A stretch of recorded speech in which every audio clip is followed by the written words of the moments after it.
So ayan guys, ito nga pala yung aking alkansya na tinanggalan ko na ng laman. At ito rin gagawin kong paso pagtatamnan ko ng aquatic plant. So ayan guys, dahil isa sa memorable tong alkansya na to, so yun, tingnan natin ang kalalabasan niya kung nalagyan ko siya ng halaman tubig. Oops guys. Guys, kailangan muna natin siyang paliguan para malinis siya. Gawin natin itong mga nakasulat. Yan. Para hindi naman dumumi yung aquarium. Guys, wash lang natin guys. Gawin natin yung mga tinta. Yan. Gusto-gustoin natin. Yun, natatanggal, nabubura oh. Hindi pa.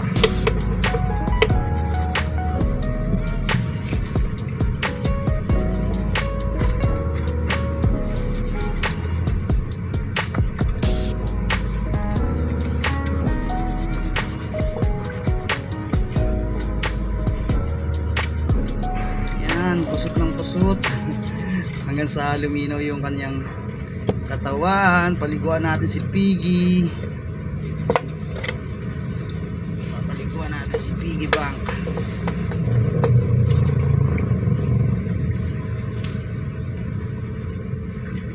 Yun, malinis na. So babalawan na lang natin.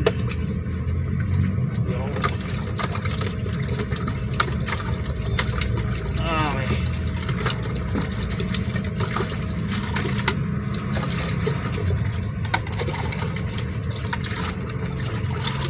Okay na guys, malinis na si Piggy Bank oh. Guys. Okay.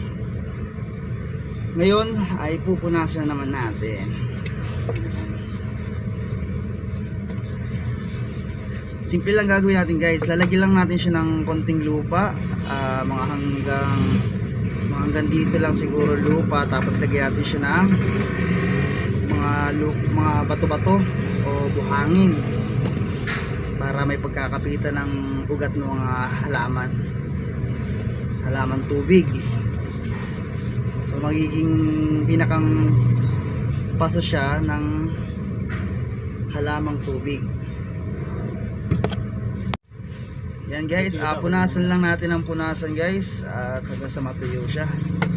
So yan, malinis na siya guys. So wala na siyang nakasulat, wala nang tinta ng pentel pen. So guys, simple lang gagawin natin guys. Lalagyan lang natin siya ng lupa, siguro mga hanggang dito, mataas lang kalahati. At lalagyan natin siya ng buhangin o mga bato-bato sa ibabaw para hindi lumutang yung mga halamang tubig na ilalagay natin. Guys, umulan nga pala kanina ng pagkalakas-lakas. So kaya ang fish pan, yan, dumilim ang tubig. Kaya yan. So kuha tayo guys ng lupa na ilalagay natin kay Piggy Bank. Siguro ay dito na lang. Lagyan lang natin ng konting lupa.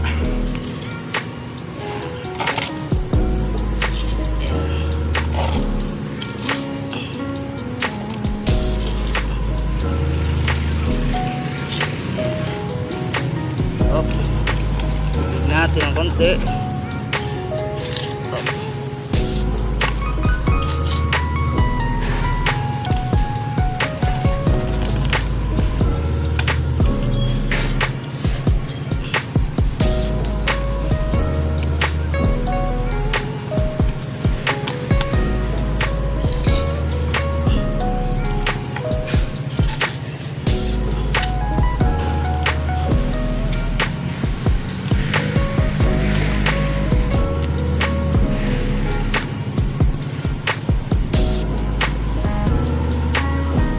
Dito natin ipapatong yung halamang tubig. Pasok lang natin dito para yan, lagyan natin ng butas para magkasya siya. So yan guys, ito na nga pala yung ating Piggy Bank na nilagyan ko na ng lupa at may paglalagyan na rin dyan sa loob. So ito yung ating ilalagay guys. Yan, itong aquatic plant na to. Vlog ka na naman. Vlog ka na naman. Yeah. Hi, dami ko.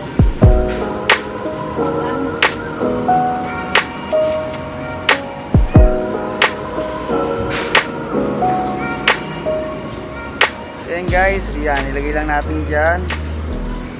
Tapos, siguro lagyan ko na lang siya, singitan ko lang siya ng mga konting bato-bato na maliliit at konting buhangin para hindi siya lumutang. Bagay, hindi naman siya lulutong kasi may nakakabit naman siya sa shell ng ng suso eh. Guys.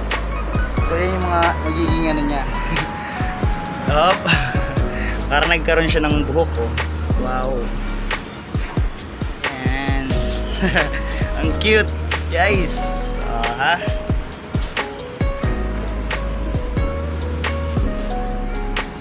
Sorry. Yan. Hanggang sa lumago yan. Pag nilagay ko na yan sa aquarium. Tapos yan guys, lalagyan natin siya ng bato. Mga bato-bato sa gilid yan. Para may kakapitan ng ugat. Yung ugat niya is yan, lumalago yun. Para yung lupa niya is hindi makadumi ng tubig ng aquarium. Kumbaga nako-cover siya itong mga bato. Guys. Dagdagan natin ng bato para maraming kakapitan ng ugat.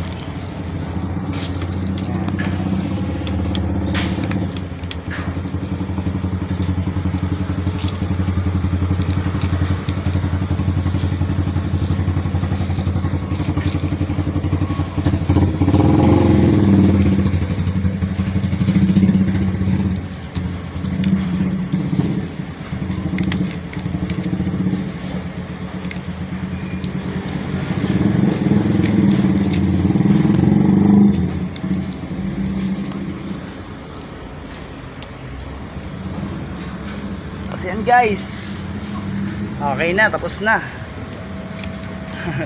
Nagkaroon na ng hairdo yung aking piggy bank. Wow, so cute naman ang aking piggy bank. Nagkabuhok. So design natin siya. Yan. Oo.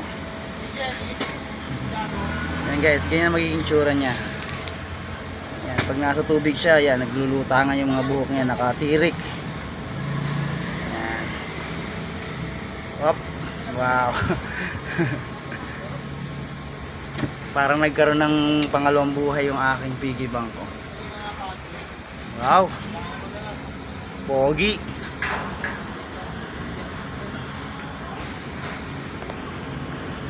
Wow, angas ah. Para si Goku to ah. Yan, naging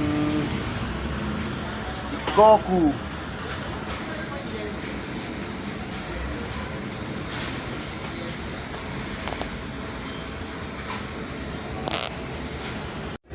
Guys, at lagyan natin siya dito ng yan, kunwari siya ay para siyang Indiano. Yan, parang may kamukha talaga eh. Yan, para siyang Indiano, meron siya diyang yan, Indian, si Indian Piggy, si Indian Piggy Bank. Parang naalala ko may kamukha ito eh.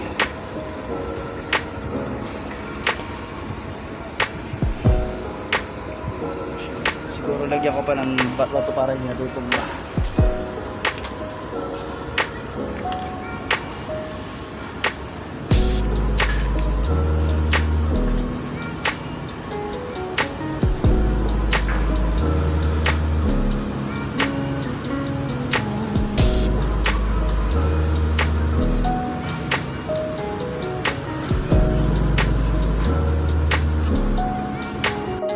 Guys, tapos na. Ayan na si piggy bank ngayon. O, yan.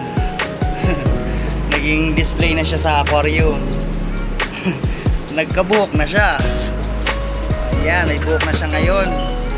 Ito, parang may kamukha siya eh. Para siyang Indian. Yung may feather sa ulo. So guys, so yan. Cute na cute si Piggy Bank.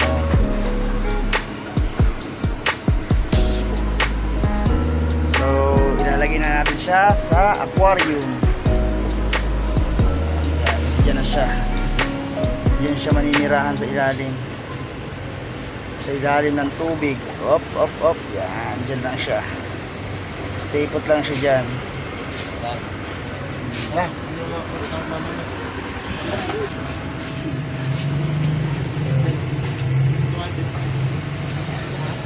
Ayos na guys. Ayan na yung tsura niya ngayon.